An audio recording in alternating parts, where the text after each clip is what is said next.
part of the country, for example, have been covered. And of course, you know, these recommendations need to go far, and I'm happy that the Ministry of Agriculture is in on this. We hope that some policies are made based on these recommendations moving forward. Okay, any other reactions? Yes, sir. It's fine, I'll come to you. So just tell us your name and very briefly, your thoughts. Thank you very much. My name is Aliu Wakawa from Abu Zaria. Before I start, I wish to congratulate Lidiski for a robust and comprehensively done project. In one of your recommendations, you intend to develop a risk map for the spread of not only these diseases, I think other diseases. Looking at Nigeria with a very large geographical landmass and very high network of livestock activities, I think it would be nice to factor in a value chain approach so that not only the producers will be involved in the disease surveillance and control, but even the distributors along the chain and even the retailers, so that you have a complete network of disease surveillance and control. Thank you. All right, thank you very much for that suggestion. Maybe just one more reaction. Okay, sorry, I'll just go this way, and then we move to the next item. Your name, sir? Thank you very much. My name is MK Long from Abu Zaria. I also join my colleague in congratulating the project. Based on your recommendation, now the program is closing out.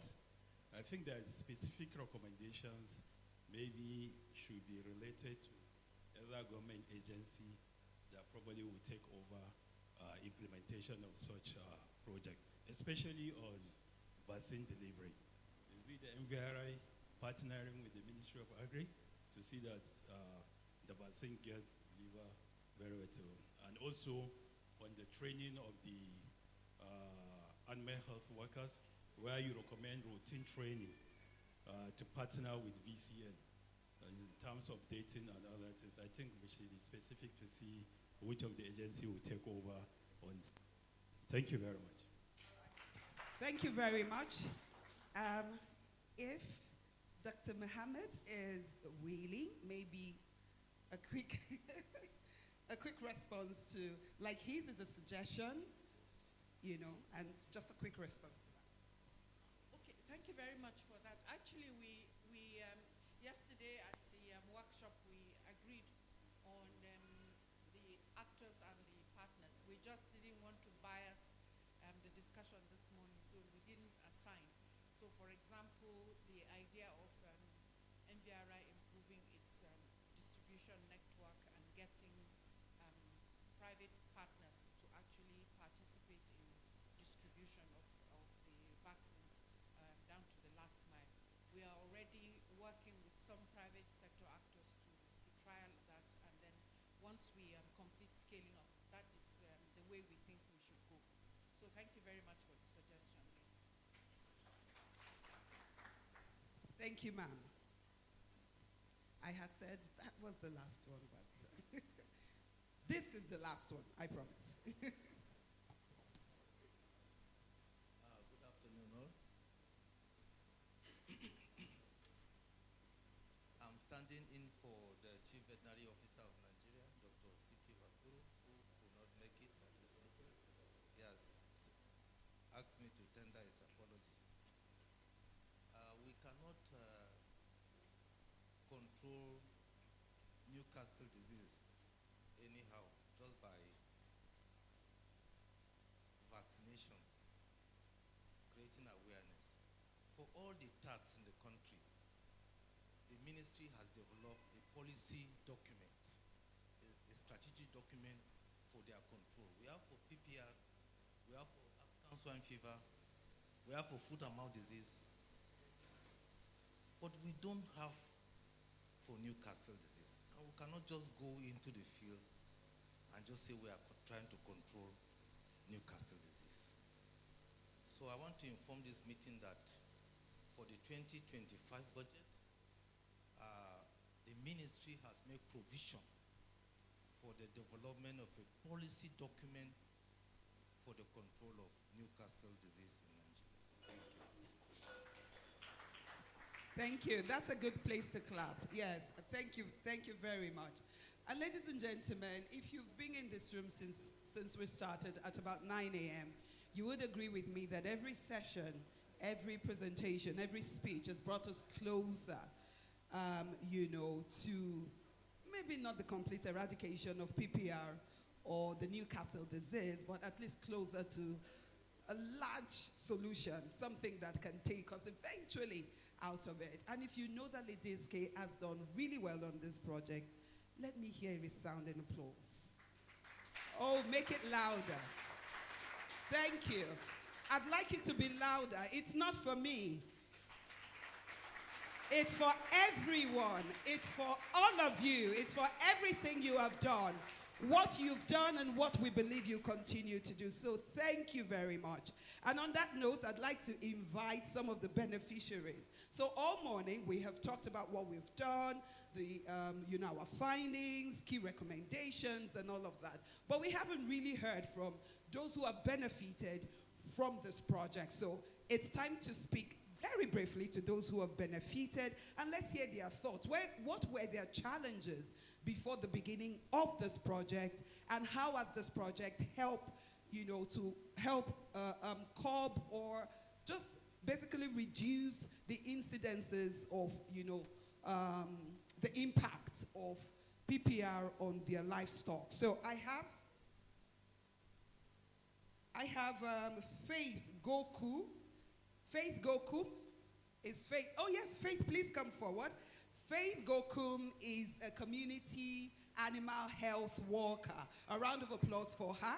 So she's going to tell us briefly her experience and what has changed since Lidiski. I also have Davo Giang.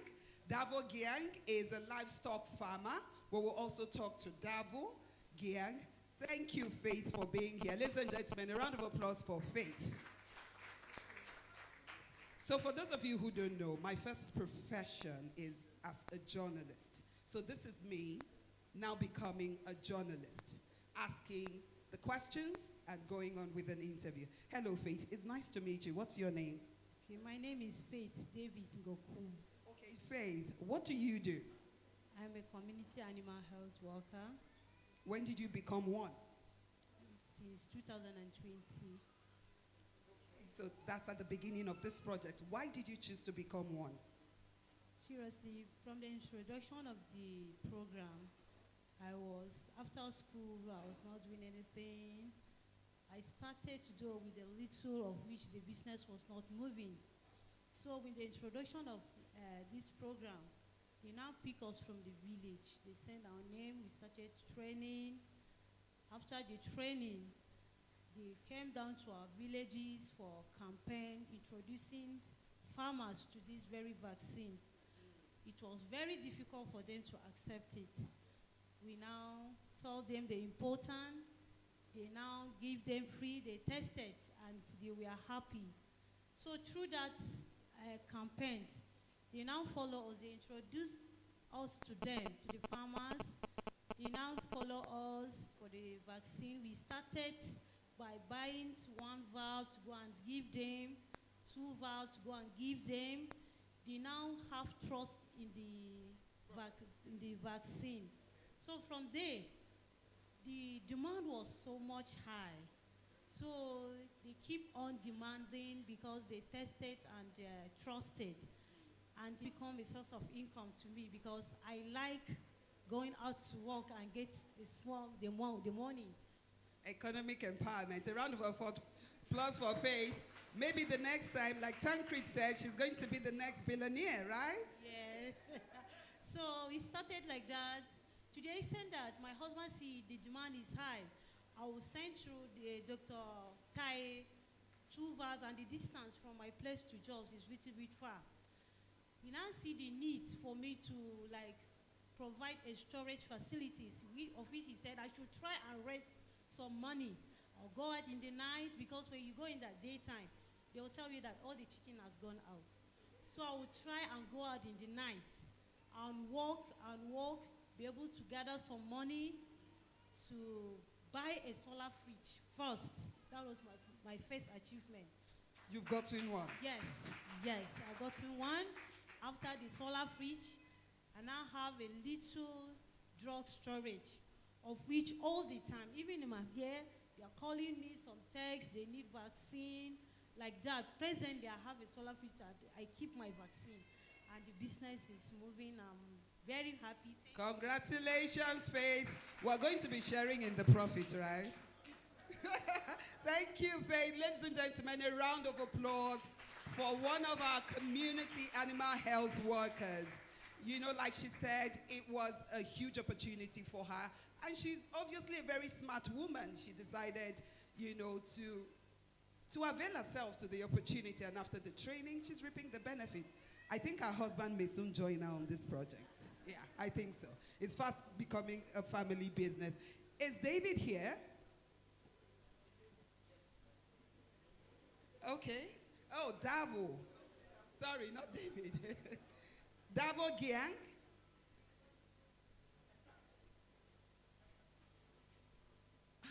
I'm happy that it's another female.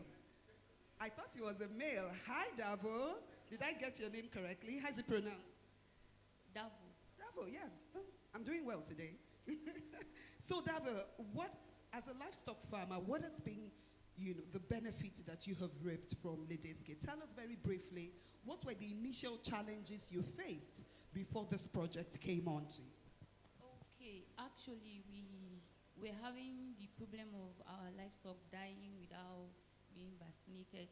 But then with the cows coming around to talk to us and then enlighten us on how to take care of our livestock, it has actually helped and it has improved our, how do I put it? It has actually improved, it has actually made us to improve, and then our livestock are no longer dying. What is the advantage? You know, you said your livestock are no longer dying. How many people in your community do you see who have also embraced this? And since you have benefited, what role are you playing to make sure more farmers, you know, become part of the Lidiski project? Actually, I've learned to, at least, I have a direct contact with one of the cows. So anytime I have any information, I'm able to tell other farmers so that at least they will benefit from it. Let it not just be, it's just for my own benefit. Yeah. So moving forward, what stock farmers out there? Actually, it's nice to have livestock because it's a means of you, it's an emergency. That's how I see it. It's something that you have around you, and once you have a problem, you can just, if there's no means of you trying to tackle the problem, with the livestock around you, you can sell it and be able to cover what you're going through. Thank you, Davo. A round of applause for her. Thank you. All right, the next person I would like to talk to, last but certainly not the least, Alhaji Dauda Musa, who is a village head, the village head from Hakimi, Bauchi. He's also a livestock farmer. A round of applause for Alhaji, please. Make it louder. Alhaji came all the way from Bauchi to be part of this. And you know, community leaders are huge instruments. They're very instrumental to the project, to whatever project we're having. So, sir, can you tell us what the project has been like for you? So, my own, I cannot talk much. Because our own, we are not talking too much on setup. Only what we know we have gained for this project. But our own, we are going to give advice. If possible, let them not stop. Let them start doing such work because we have gained a lot about this work. So I have no anything to say. Thank you, sir. A round of applause for him. He doesn't want the project to close out. So what do we say to that, Arnold? He said you have to continue.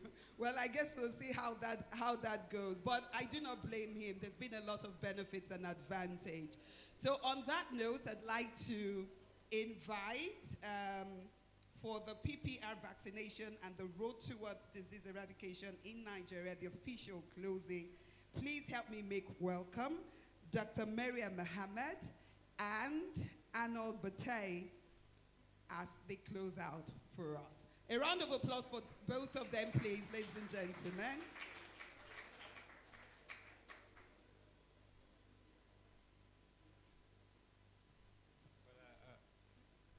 Okay. So we'll just get started very short because it's been a long morning and start of afternoon. Well, thank you very much for everybody coming here. Thanks again for all our partners in Nigeria, in France, in Italy, everywhere, for all the amazing work in 5 years. Indeed, a lot has been achieved despite a lot of issues with COVID and etc. It was amazing, everything that was done. And surely now we hope to bring everything you need to go forward and go to a next phase and really scale up all this and improve the livelihood of smallholder farmers by improving strategies for control and surveillance of the disease. So we had proposed to have a side event in the afternoon to concern really about how we move towards PPR eradication here in Nigeria. I mean, we are happy to have this discussion with whoever wants to stay with us in the afternoon. We have with us the World Organization of Animal Health, we have ILRI, we have FAO. Here it's a good time to get started on this, so whoever is interested in the afternoon to stay with us and discuss about the next steps for Nigeria to go towards PPR eradication, we are here. But concerning this project, we are reaching the end, but it's not the end, it's only the start in the same time. So thank you again, everybody, and I will leave the floor to Dr. Mariam. Thank you again. Thank you, Arnold. I think Arnold has said everything that needs to be said. Just to say that the side event on PPR will still go on after lunch, just for about 45 minutes, so that experts around the room can help with looking at how we can enhance the policy on PPR eradication, because Nigeria needs to move to the next level of preparing for PPR eradication. So on behalf of the whole team, here in Nigeria, Italy, France, and everyone that has supported us, the farmers, the community animal health workers, the community leaders, a very, very large community of people participated in this project. And we would like to say a very big thank you to everyone for coming here, for taking the time to come here, and for all the support that we received over the last 5 years implementing this project. And I know that the EU is online. We are hoping that there will be a successor project to this one to support Nigeria to move and improve on veterinary services. So again, thank you very much to the EU, and I just want to use this opportunity to wish everyone safe journey back to all our destinations. Thank you very much. Thank you very much, Arnold and Dr. Mohammed. Ladies and gentlemen, we have now come to the end of this event. Certainly because, just like Arnold said, well, one door may be closing, but another one is certainly opening up right after this. So it's been the Lidiski closeout event for 2024. It's been 5 amazing years of catalyzing participatory action towards PPR and ending control in Nigeria. I want to join my voice to say a very big congratulations to everyone who has worked on this project, to all the partners, supporters, and implementers. You have done a great thing. We're proud of you and thankful on behalf of Nigeria for all of it. So well done, ladies and gentlemen. It's been my absolute pleasure to be the anchor of this event this afternoon. My name is Senami Ohiomohai, and I do hope that you have a lovely lunch.